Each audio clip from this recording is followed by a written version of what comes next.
Ella Baker, a giant of the civil rights movement, left us with this wisdom: give people light, and they will find the way. Give people light. Those are words for our time. The current president has cloaked American darkness for much too long.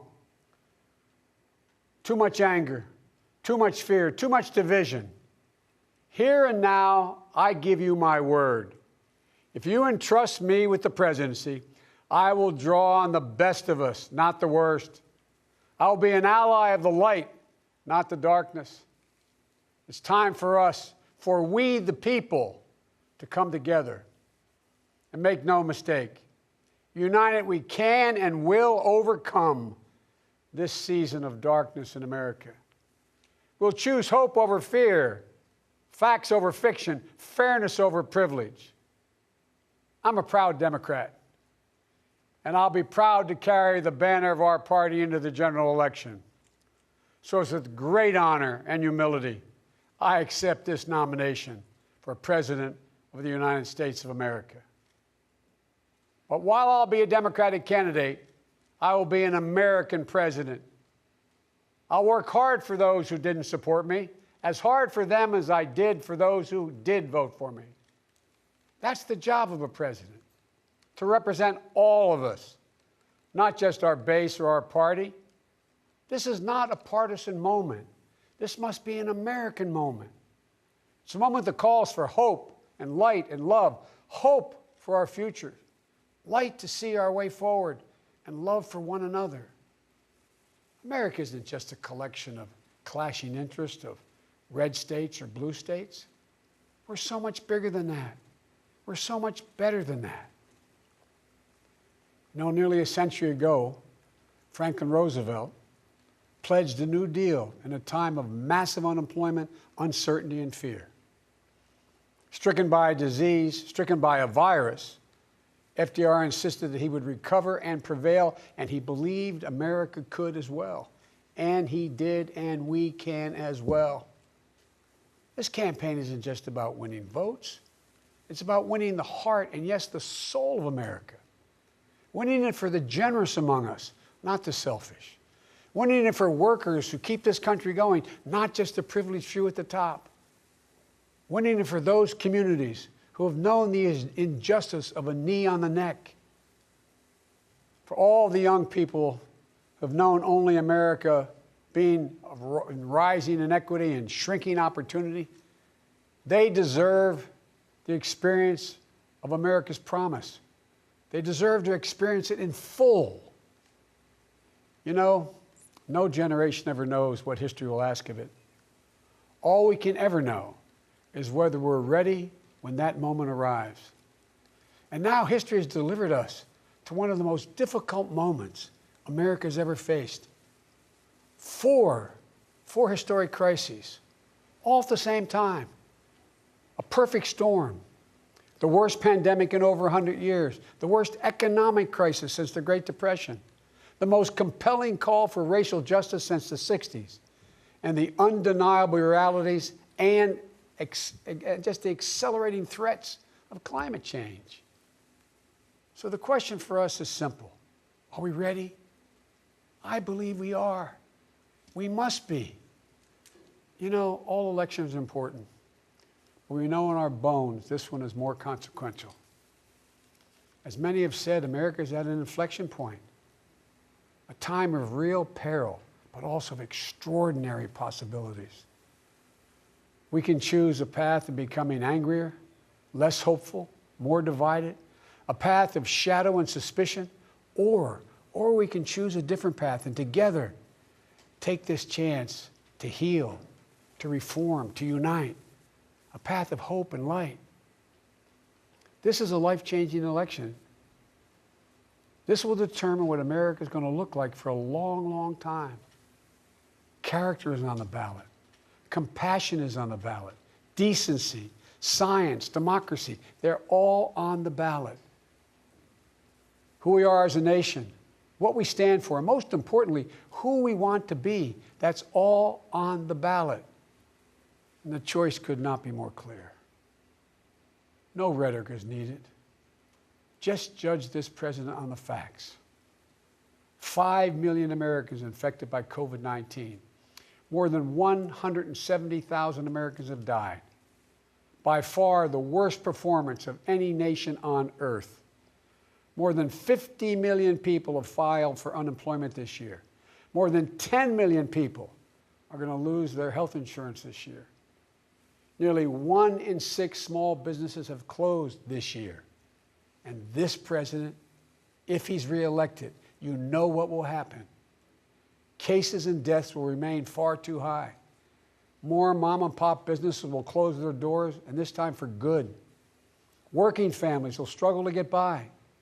And yet the wealthiest 1% will get tens of billions of dollars in new tax breaks. And the assault on the Affordable Care Act will continue until it's destroyed, taking insurance away from more than 20 million people, including more than 15 million people on Medicaid, and getting rid of the protections that President Obama worked so hard to get passed for people who have 100 million more people who have pre-existing conditions. And speaking of President Obama, a man I was honored to serve alongside for 8 years as vice president, let me take this moment to say something we don't say nearly enough. Thank you, Mr. President. You were a great president, a president our children could and did look up to. No one's going to say that about the current occupant of the White House.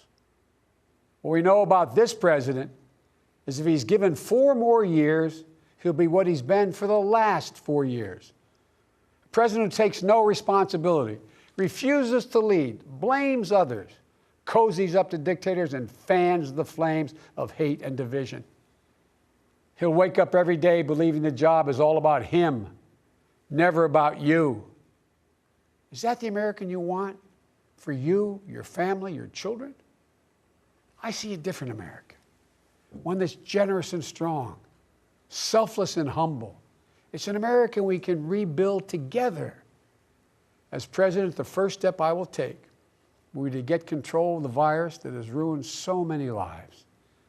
Because I understand something this president hasn't from the beginning. We will never get our economy back on track. We will never get our kids safely back in schools. We'll never have our lives back until we deal with this virus. The tragedy of where we are today is it didn't have to be this bad. Just look around. It's not this bad in Canada or Europe or Japan or almost anywhere else in the world. And the president keeps telling us the virus is going to disappear. He keeps waiting for a miracle. Well, I have news for him. No miracle is coming. We lead the world in confirmed cases. We lead the world in deaths. Our economy is in tatters with Black, Latino, Asian American, Native American communities bearing the brunt of it. And after all this time, the president still does not have a plan. Well, I do. If I'm your president, on day one, we'll implement the national strategy I've been laying out since March. We'll develop and deploy rapid tests with results available immediately. We'll make the medical supplies and protective equipment that our country needs. And we'll make them here in America, so we will never again be at the mercy of China or other foreign countries in order to protect our own people. We'll make sure our schools have the resources they need to be open, safe, and effective. We'll put politics aside. We'll take the muzzle off our experts so the public gets the information they need and deserve. Honest, unvarnished truth. They can handle it. We'll have a national mandate to wear masks, not as a burden, but as a patriotic duty to protect one another. In short, we'll do what we should have done from the very beginning. Our current president has failed in his most basic duty to the nation. He's failed to protect us. He's failed to protect America. And my fellow Americans, that is unforgivable. As president, I'll make you a promise. I'll protect America. I will defend us from every attack, seen and unseen, always, without exception, every time. Look, I understand. I understand how hard it is to have any hope right now. On this summer night, let me take a moment to speak to those of you who have lost the most. I have some idea how it feels to lose someone you love. I know that deep black hole that opens up in the middle of your chest and you feel like you're being sucked into it. I know how mean and cruel and unfair life can be sometimes. But I've learned two things. First, your loved one may have left this earth, but they'll never leave your heart. They'll always be with you. You'll always hear them. And second, I found the best way through pain and loss and grief is to find purpose. As God's children, each of us have a purpose in our lives. We have a great purpose as a nation to open the doors of opportunity to all Americans, to save our democracy, to be a light to the world once again, and finally to live up to and make real the words written in the sacred documents that founded this nation, that all men and women are created equal, endowed by their Creator with certain inalienable rights, among them life, liberty, and the pursuit of happiness. You know, my dad was an honorable, decent man. He got knocked down a few times pretty hard, but he always got back up. He worked hard, and he built a great middle-class life for our family. He used to say, Joey, I don't expect the government to solve my problems, but I sure in hell expect them to understand them. And then he'd say, Joey, a job is about a lot more than a paycheck. It's about your dignity. It's about respect. It's about your place in the community. It's about being able to look your kid in the eye and say, honey, it's going to be okay, and mean it. I've never forgotten those lessons. That's why my economic plan is all about jobs, dignity, respect, and community. Together we can and will rebuild our economy. And when we do, we'll not only build back, we'll build back better. With modern roads, bridges, highways, broadband, ports and airports as a new foundation for economic growth, with pipes that transport clean water to every community, with 5 million new manufacturing and technology jobs, so the future is made in America. With a healthcare system that lowers premiums, deductibles, drug prices, by building on the Affordable Care Act he's trying to rip away. With an education system that trains our people for the best jobs of the 21st century. There's not a single thing American workers can't do. And where cost doesn't prevent young people from going to college and student debt doesn't crush them when they get out. With a child care and elder care system that makes it possible for parents to go to work and for the elderly to stay in their homes with dignity. With an immigration system that powers our economy and reflects our values. And with newly empowered labor unions. They're the ones that built the middle class. With equal pay for women, with rising wages, you can raise a child on, a family on. And yes, we're going to do more than praise our essential workers. We're finally going to pay them. Pay them. We can and we will deal with climate change. It's not only a crisis, it's an enormous opportunity. An opportunity for America to lead the world in clean energy and create millions of new, good-paying jobs in the process. And we can pay for these investments by ending loopholes, unnecessary loopholes, and the president's $1.3 trillion tax giveaway to the wealthiest 1% and the biggest, most profitable corporations, some of which do not pay any tax at all. Because we don't need a tax code that rewards wealth more than it rewards work. I'm not looking to punish anyone. Far from it. But it's long past time the wealthiest people and the biggest corporations in this country paid their fair share. And for our seniors, Social Security is a sacred obligation, a sacred promise made, they paid for. The current president is threatening to break that promise.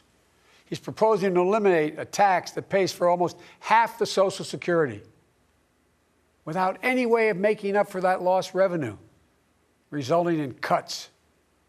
I will not let that happen. If I'm your president, we're going to protect Social Security and Medicare. You have my word. One of the most powerful voices we hear in the country today is from our young people. They're speaking to the inequity and injustice that has grown up in America. Economic injustice, racial injustice, environmental injustice. I hear their voices. If you listen, you can hear them too. And whether it's the existential threat posed by climate change, the daily fear of being gunned down in school, or the inability to get started in your first job, it will be the work of the next president to restore the promise of America to everyone. And I'm not going to have to do it alone, because I'll have a great vice president at my side, Senator Kamala Harris. She's a powerful voice for this nation. Her story is the American story.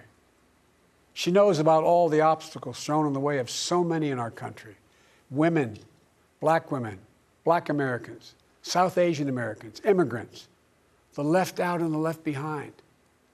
But she's overcome every obstacle she's ever faced. No one's been tougher on the big banks and the gun lobby. No one's been tougher in calling out the current administration for its extremism, its failure to follow the law, its failure to simply tell the truth. Kamala and I both draw from our families. That's where we get our strength. For Kamala, it's Doug and their families. For me, it's Jill and ours. I've said many times, no man deserves one great love in his life, let alone two. But I've known two. After losing my first wife in that car accident, Jill came into my life. She put our family back together. She's an educator, a mom, a military mom, and an unstoppable force. If she puts her mind to it, just get out of the way. She's going to get it done. She was a great second lady, and I know she'll make a great first lady for this nation. She loves this country so much. And I'll always have the strength that can only come from family. Hunter, Ashley, all our grandchildren, my brothers, my sister, they give me courage. They lift me up. While he's no longer with us, Bo inspires me every day. Bo served our nation in uniform. A year in Iraq, a decorated Iraqi war veteran. So I take very personally the profound responsibility of serving as Commander-in-Chief. I'll be a president who will stand with our allies and friends and make it clear to our adversaries the days of cozying up to dictators is over. Under President Biden, America will not turn a blind eye to Russian bounties on the heads of American soldiers. Nor will I put up with foreign interference in our most sacred democratic exercise, voting. And I'll always stand for our values of human rights and dignity. I'll work in common purpose for a more secure, peaceful, and prosperous world. History has thrust one more urgent task on us. Will we be the generation that finally wipes out the stain of racism from our national character? I believe we're up to it. I believe we're ready. Just a week ago yesterday was the third anniversary of the events in Charlottesville. Close your eyes. Remember what you saw on television. Remember seeing those neo-Nazis and Klansmen and white supremacists coming out of fields with lighted torches, veins bulging, spewing the same anti-Semitic bile heard across Europe in the 30s. Remember the violent clash that ensued between those spreading hate and those with the courage to stand against it. And remember what the president said when asked? He said there were, quote, very fine people on both sides. It was a wake-up call for us as a country, and for me, a call to action. At that moment, I knew I'd have to run, because my father taught us that silence was complicity, and I could never remain silent or complicit. At the time, I said we were in the battle for the soul of this nation, and we are. You know, one of the most important conversations I've had this entire campaign, it was with someone who was much too young to vote. I met with 6-year-old Gianna Floyd the day before her daddy, George Floyd, was laid to rest. She's an incredibly brave little girl. And I'll never forget it. When I leaned down to speak to her, she looked in my eyes and she said, and I quote, "Daddy changed the world. Daddy changed the world." Her words burrowed deep into my heart. Maybe George Floyd's murder was a breaking point. Maybe John Lewis's passing the inspiration. But however it's come to be, however it's happened, America's ready, in John's words, to lay down, quote, the heavy burden of hate at last, and to end the hard work of rooting out our systemic racism. You know, American history tells us that it's been in our darkest moments that we've made our greatest progress, that we found the light. In this dark moment, I believe we're poised to make great progress again, that we can find the light once more. You know, many people have heard me say this, but I've always believed you can define America in one word: possibilities. The defining feature of America: everything is possible. That in America, everyone, and I mean everyone, should be given an opportunity to go as far as their dreams and God-given ability will take them. We can never lose that. In times as challenging as these, I believe there's only one way forward. As a united America, united in our pursuit of a more perfect union, united in our dreams of a better future for us and for our children, united in our determination to make the coming years bright. Are you ready? I believe we are.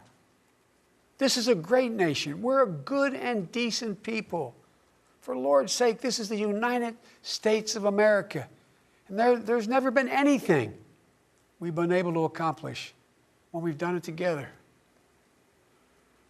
The Irish poet Seamus Heaney once wrote, "History says, don't hope on this side of the grave, but then, once in a lifetime, the longed-for tidal wave of justice can rise up and hope and history rhyme." This is our moment to make hope and history rhyme. With passion and purpose, let us begin, you and I together, one nation, under God, united in our love for America, united in our love for each other. For love is more powerful than hate. Hope is more powerful than fear. And light is more powerful than dark. This is our moment. This is our mission. May history be able to say that the end of this chapter of American darkness began here tonight, as love and hope and light join in the battle for the soul of the nation. And this is a battle we will win, and we'll do it together. I promise you. Thank you, and may God bless you, and may God protect our troops. Good night.